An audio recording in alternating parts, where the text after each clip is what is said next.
Alors voici les tests unitaires pour la classe banque. Donc ça fonctionne exactement comme les tests unitaires pour la classe compte. Donc vous avez deux séries, la série C, la série D. Une série pour le fonctionnement, disons, normal de la banque et une série pour la détection des erreurs. C'est-à-dire que la détection des erreurs par votre classe banque.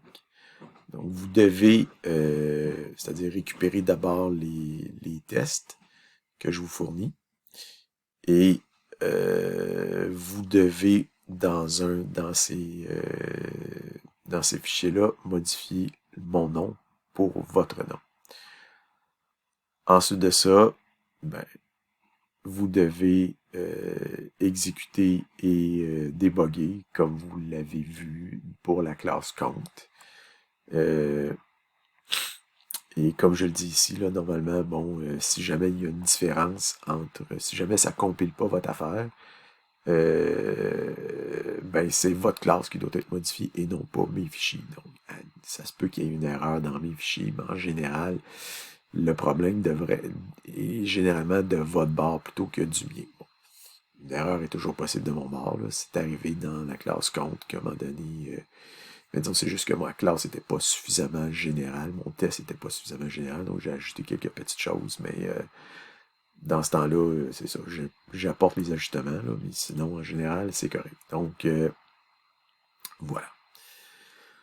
Donc, vous faites une saisie de votre test série C, 64 tests, vous faites une saisie de votre test série D, 81 tests, vous faites une saisie de votre guide final, et après ça, bon, récapitulatif. Et la notation est toujours la même, le même fonctionnement. Donc, ça va par groupe de tests. Donc, ici, vous avez les groupes. Donc, les tests sont groupés. Donc, le nombre de groupes qui échouent, vous perdez un point par groupe qui échoue. Ici, vous perdez un point par groupe qui échoue. Et voilà, c'est 5 points, 5 points. Pour un total de 10. Votre guide vous donne 2 points. Donc, que dire de plus? Voilà.